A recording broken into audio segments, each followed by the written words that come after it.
Hello friends, online नव्य academy के YouTube channel में आपका स्वागत है। दोस्तों, जैसे कि आप सब लोग जानते हैं कि उत्तराखंड सरकार द्वारा हर साल जो होता है कि टीचर एलिजिबिलिटी टेस्ट अध्यापक पात्रता परीक्षा आयोजित करवाई जाती है उत्तराखंड विद्यालय शिक्षा परिषद के द्वारा। ठीक है, तो उसमें क्या होता है कि जो टीचर एलिजिबिलिटी यानी कि जो बीएड वगैरह किया है जिन्होंने, तो उनके लिए क्या होता है टीचर एलिजिबिलिटी टेस्ट उनको देना पड़ता है, तभी जाके आप एलिजिबल हो सकते हैं, चाहे यू एल टी जैसी भर्तियों के लिए। ठीक है, तो इसी के जो फॉर्म्स जो हैं वो अभी नोटिफिकेशन जारी किया है, तो उसके बारे में क्या क्या डिटेल इसकी इस वीडियो में हम सब चीज़ें इसके बारे में जानेंगे इसकी एलिजिबिलिटी क्या होती है, इसका पैटर्न क्या होगा, किस प्रकार से पेपर होगा। ठीक है, और क्या क्या चीज़ें यहाँ पे होने वाली हैं। ठीक है, तो वीडियो के साथ अंत तक ज़रूर बने रहेगा और वीडियो को अपने फ्रेंड्स के साथ भी शेयर करिएगा।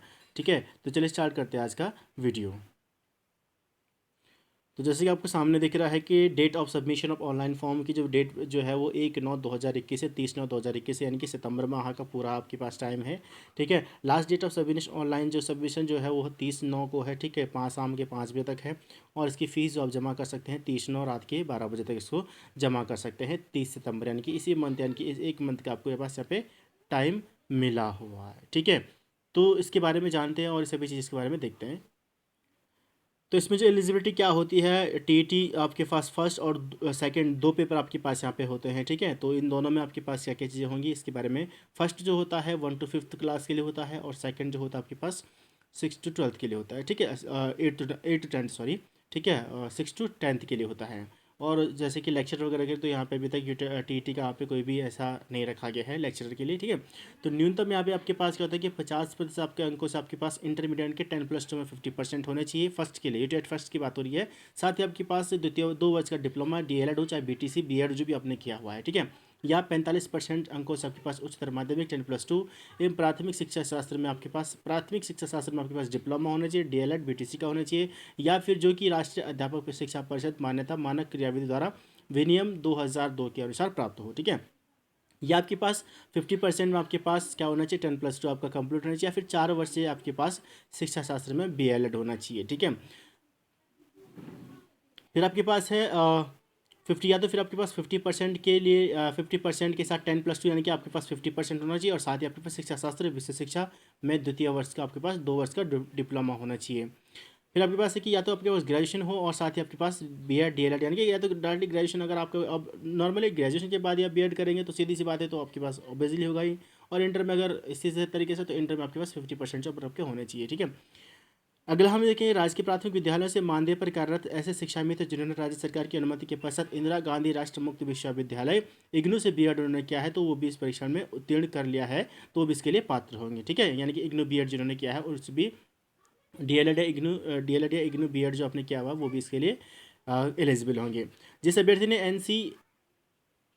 एनसीटीई द्वारा मान्यता प्राप्त शिक्षा स्नातक यानी कि बीएड की उपाधि प्राप्त की है पर कक्षा 1 से 5 पढ़ाने के लिए अध्यापक के रूप में नियुक्ति हेतु विचार किया जाएगा। किंतु इस प्रकार अध्यापक के रूप में नियुक्ति किसी व्यक्ति की नियुक्ति व्यक्ति को प्राथमिक शिक्षक के रूप में नियुक्त होने के 2 वर्ष के भीतर एनसीटीई द्वारा मान्यता प्राप्त 6 माह का यानी कि ब्रिज कोर्स उसको यहाँ पे करना होगा। ठीक है, तो ये चीज़ आपके पास है। जो जैसे कि आपके पास यहाँ पे है कि SC ST के लिए यहाँ पे 5% की थोड़ा सा उनके पास छूट दी जा सकती है। उच्चतर माध्यमिक स्नातक प्रशिक्षण योग्यता के प्रतिशत की गणना जो है वो राष्ट्रीय अध्यापक शिक्षा परिषद मान्यता दंड मानदंड एवं क्रियाविधि विनियमों के अनुसार निर्धारित के अनुसार की जाएगी। ठीक है, तो अब इसके बारे में आगे देखते हैं क्या क्या चीज़ें यहाँ पे हैं। ठीक है, यूटेट सेकंड की अगर हम बात करें तो ग्रेजुएशन आपके पास होना चाहिए। ग्रेजुएशन के साथ साथ आपके पास या समकक्ष जो भी आपने किया हुआ है, ठीक है, या प्रारंभिक शिक्षा में आपके पास 2 वर्ष का डिप्लोमा होना चाहिए। ठीक है, या फिर आपके पास न्यूनतम 50% आपके पास ग्रेजुएशन आपका किया हुआ हो और शिक्षा शास्त्र में आपके पास स्नातक यानी कि बीएड एलटी शिक्षा शास्त्र में आपके पास उत्तीर्ण की गई हो, या फिर आपके पास 45% आपके पास ग्रेजुएशन होना चाहिए शिक्षा शास्त्र में आपके पास ग्रेजुएशन, या फिर बीएड एलटी शिक्षा शास्त्र यानी कि केवल संस्थागत रूप से जो इस संबंध में समय समय पर जारी किए गए हैं, तो यानी कि आपके पास ये चीज़ आपके पास होनी चाहिए। 50% आपके पास ग्रेजुएशन या बीएलएड 4 वर्ष का बीएलएड होना चाहिए, या फिर आपके पास 50% आपके पास ग्रेजुएशन में होनी चाहिए उच्चतर माध्यमिक यानी कि इंटरमीडिएट में।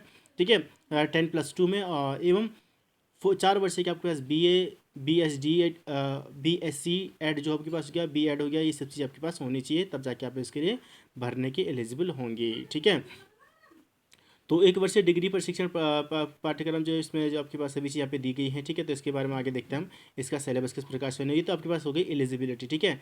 अब इसका सिलेबस देखते हैं, पाठ्यक्रम किस प्रकार से रहेगा। तो आपके पास दो आपके पास पेपर यहाँ पे होंगे, द्विस्तरीय यानी कि पेपर है। अभ्यर्थी एक समय में किसी एक परीक्षा या दोनों परीक्षा में सम्मिलित हो सकते हैं, यानी कि एक दिन में आपके पास फर्स्ट सेकंड दो पालियों में पेपर होता है, तो आप दोनों पेपर एक साथ दे सकते हैं।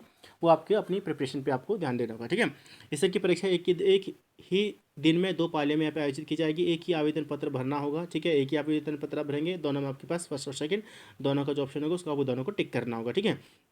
तो उसमें आपके पास होगा कि फीस भी आपके पास कम पड़ेगी, ठीक है। आप आगे जब फीस का डिस्कशन होगा उसमें आपके लिए साथ ये चीज़ डिस्कस करूँगा, ठीक है।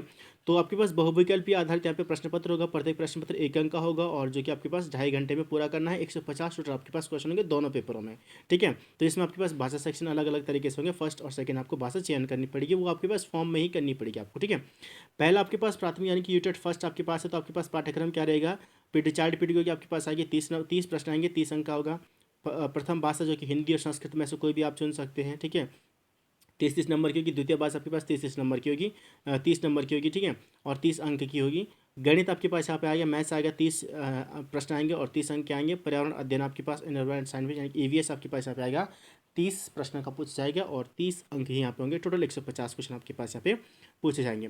यूटेट सेकंड की बात करें तो चार्ट पीरियड की सीडीपी की बात करेंगे तो पहले आपके पास 30 प्रश्न यहाँ पे होंगे और 30 अंक के होंगे। प्रथम भाषा द्वितीय भाषा वही, जैसे कि फर्स्ट में आपके पास ये सिलेबस आपके सेम रहेगा, 3 पेपर आप 3 सेक्शन आपके पास सेम रहेंगे। नेक्स्ट फोर्थ जो सेक्शन होगा वहाँ पे आपके पास होता है कि साइंस वालों के लिए मैथ्स और साइंस यहाँ पे आ जाएगा, और अगर आर्ट्स के आप विद्यार्थी हैं तो आपके पास जीएस यहाँ पे आ जाता है, जो कि 60 नंबर का होगा। टोटल 150, ठीक है। अभ्यर्थी को अपने आवेदन पत्र में ही प्रथम चयनित भाषा में, जैसे कि आपको मैंने बताया कि फॉर्म में ही आपको डिटेल देनी होगी कि आपके पास, जैसे अगर आप हिंदी संस्कृत या आर्ट साइड से हैं, हिंदी संस्कृत आपका है, तो आप पहली भाषा आप संस्कृत डाल दीजिए, दूसरी आप हिंदी डालिए, पहली हिंदी डालिए, दूसरी संस्कृत डाल दीजिए। लेकिन जैसे अगर इंग्लिश से कोई है यानी कि साइंस का विद्यार्थी अगर, तो उसको पहली भाषा क्या है, उसका तो डायरेक्टली क्या, पहली भाषा वो हिंदी करेगा, दूसरी क्या करेगा, इंग्लिश करेगा, ठीक है। तो ये चीज़ आपके पास यहाँ पे चार्ट, इसमें आपको फॉर्म में ही आपको ये चीज़ें बतानी है, ठीक है, या उसको इसका ब्यौरा देना होगा। प्रथम भाषा जो अध्यापन की भाषा होगी, जो कि पहली भाषा जो होगी, जो आपके पास जिसकी ज़्यादा आपकी अच्छी पकड़ है, जो कि अध्यापन जिसमें आप पढ़ाएंगे, जैसे कि हिंदी से अंग्रेजी अगर दो आपकी भाषाएं हैं, अगर आप हिंदी मीडियम के विद्यार्थी तो पहली भाषा आप हिंदी देंगे, दूसरी भाषा आप अंग्रेजी देंगे, ठीक है। तो हिंदी और चयन में से किसी एक भाषा का चयन करना होगा, दोनों में से, जैसे मैंने आपको पहले बताया हुआ है। और द्वितीय भाषा में आप हिंदी, अंग्रेजी, संस्कृत, उर्दू में से कोई भी एक भाषा का चयन कर सकते हैं, जो भी आपको एलिजिबल, जो भी आपको सुटेबल लगती है, जो भी आप पढ़ना चाहते हैं, आप पढ़ते हैं, ठीक है। अब यहाँ पे क्या है कि न्यूनतम अर्हता अंक यानी कि जो पासिंग मार्क्स क्या होगा आपके पास, तो यहाँ पे आपके क्या करना है कि टीटी की परीक्षा की सामान्य वर्ग के लिए 60% आपको मार्क्स लेने हैं, ठीक है। यानी कि 150 के 60% अगर आप करेंगे तो 15 के 90 यानी कि 90 नंबर आपको लाने हैं, अगर आप जनरल कैटेगरी के हैं, ठीक है। SC ST के लिए 40% यहाँ पे, यानी कि 15 को 60 यानी कि 60 नंबर आपको लानी है। या फिर आप जैसे कि अन्य पिछड़ा वर्ग है, स्वतंत्रता संग्राम सेनानी है, भूतपूर्व सैनिक आदि हैं, तो आपके पास 75 मार्क्स आपको लेनी पड़ती है, 50% कि 150 का 50% से 75 नंबर, ठीक है। अध्यापक पात्रता परीक्षा अभ्यर्थी उत्तीर्ण अभ्यर्थी की नियुक्ति चयन हेतु दावा अधिकार नहीं होगा, ठीक है। तो इसमें कोई भी ऐसा कोई चीज़ नहीं होती है कि आप उसके लिए दावा करेंगे कि ये चीज़ें हैं, ठीक है। तो ये तो नॉर्मली सी बात है कि, और वैसे पेपर बहुत ईजी आता है, ज़्यादा टफ कोई पेपर होता नहीं इसका, ठीक है। लेकिन आपको फिर भी तैयारी करनी है, ठीक है। तो चलिए देखते हैं आगे नेक्स्ट इसके बारे में। फीस का देखते हैं, इसमें फीस क्या क्या होने वाली है। तो फीस आपकी जो यहाँ पे रहने वाली है, जो आपके पास सामान्य वर्ग के लिए है, 600 रुपये है, ठीक है। अगर आप अलग अलग भरेंगे तो जैसे मैंने आपको पहले बताया कि एक ही फॉर्म भरना है, एक ही फॉर्म में आप फर्स्ट और सेकंड दोनों टिक करेंगे, ठीक है। तो तब आपको, अगर आप एक ही फॉर्म भरते दोनों टिक करेंगे तो आपको 1000 रुपये फीस होगी। लेकिन अगर आप अलग अलग दोनों फॉर्म भरते हैं, यूटेट के लिए अलग फॉर्म भरते हैं, फर्स्ट के लिए और सेकंड के लिए अलग भरते हैं, तो आपको फिर 600 यानी कि 1200 फीस देनी पड़ेगी। इसलिए एक ही फॉर्म भरिएगा, उसमें दोनों में आपको दोनों को अपने ऑप्शन चूज़ करने हैं, ताकि आपको 1000 रुपये आपकी फ़ीस भी यहाँ पे कम पड़े। SC ST के लिए 300 रुपये है, ठीक है। अगर सिर्फ एक भरता है तो 300 रुपये, दो भरते हैं तो 600 रुपये। लेकिन अगर दोनों एक साथ भरेंगे तो 500 रुपये आपके पास फीस होगी, ठीक है। तो आवेदन पत्र से संबंधित जो भी ऑनलाइन आपको यहाँ पे आवेदन पत्र भरना पड़ेगा, और सारे के सारे ऑनलाइन ही आपके यहाँ पे क्या हो जाएंगे, आवेदन पत्र जो कि ऑनलाइन ही आपके स्वीकृत होंगे, ठीक है। आवेदन हेतु निर्धारित अंतिम तिथि समय के बाद किसी भी दिशा में, यानी कि अगर आपको लास्ट डेट यानी कि 30 सितंबर के बाद कोई भी यहाँ पे ऐसी कोई चीज़ नहीं कि आपका फॉर्म वहाँ पर एक्सेप्ट हो जाए, ठीक है। तो 30 सितंबर से पहले आपको ये फॉर्म भरना है। परीक्षा हेतु जमा शुल्क किसी भी दिशा में वापस नहीं किया जाएगा, ठीक है। तो आपके पास परीक्षा केंद्र की अगर हम बात करें तो यहाँ पे भी सही सभी चीज़ें कि 13 जनपदों में 29 शहर यहाँ पे हर बार रहते हैं, ठीक है। तो इसके बारे में आपको यहाँ पे रखा गया है, ठीक है। तो ये चीज़ आपको यहाँ पे नॉर्मली जैसे कि होता है उस पेपर में, सभी पेपर में वही चीज़ यहाँ पे है, ठीक है। देखिए परीक्षा केंद्र में कहाँ कहाँ क्या क्या परीक्षा केंद्र होने वाले हैं, ठीक है। तो परीक्षा केंद्र में आपके पास यहाँ पे 29 आपके पास पूरी लिस्ट होगी। 2 परीक्षा केंद्र आपको सेलेक्ट करने पड़ते हैं, ठीक है। तो आप अपने शहर के हिसाब से देख लीजिए, अपने डिस्ट्रिक्ट के हिसाब से देख लीजिए, जो आपके पास नज़दीक पड़ता है। हरिद्वार में हरिद्वार रुड़की है, देहरादून में देहरादून और ऋषिकेश है, उत्तरकाशी में उत्तरकाशी बड़कोट है, टिहरी में नरेंद्र नगर और नई टिहरी है, पौड़ी में आपके पास 3 है, श्रीनगर कोटद्वार और पौड़ी है, चमोली में गोपेश्वर कर्णप्रयाग है, ठीक है। रुद्रप्रयाग में आपके पास रुद्रप्रयाग अस्तमुनि है, पिथौरागढ़ में आपके पास पिथौरागढ़ बेरीनाग डेडीहाट है, चंपावत में आपके पास चंपावत और टनकपुर है, अल्मोड़ा में आपके पास अल्मोड़ा रानीखेत है, बागेश्वर में आपके पास बागेश्वर और गरुड़ है, नैनीताल में आपके पास हल्द्वानी और रामनगर और नैनीताल है, उधम सिंह में आपके पास रुद्रपुर और काशीपुर है, ठीक है। तो टोटल आपके पास 29 केंद्र यहाँ पे दिए गए हैं। तो ये था आपके पास पूरा प्रॉपर जो उसका आपके पास सिलेबस है, ठीक है। जैसे कि मैंने आपको पहले बताया था कि पेपर फर्स्ट में आपके पास होगा, फर्स्ट जो आपके पास होता है टी फर्स्ट में, वो आपके पास मैथ्स आपके पास आएगा। तो मैथ्स किस लेवल का आएगा वो मैंने आपके पास पहले ही मेरे पास सारे के सारे वीडियोज़ में यहाँ पे अपलोड कर चुका हूँ। एक दो कुछ टॉपिक छोटे हुए हैं, वो आपके पेपर एग्जाम होने से पहले आपके पास हो जाएंगे। एग्जाम की अभी कोई डेट फिक्स नहीं है, वो आपके पास एग्जाम में आपके पास जब आपका एडमिट कार्ड होगा उसमें आपके पास पता चल जाएगा। जब भी आयोग जो भी उत्तराखंड शिक्षा विद्यालय परिषद जो होगा, जब भी इसकी डेट वो क्या करेगा अनाउंस करेगा, तो आपको पता चल जाएगा, ठीक है। तो मिलता हूँ जल्दी नई वीडियो के साथ, तब तक के लिए जय हिंद जय भारत।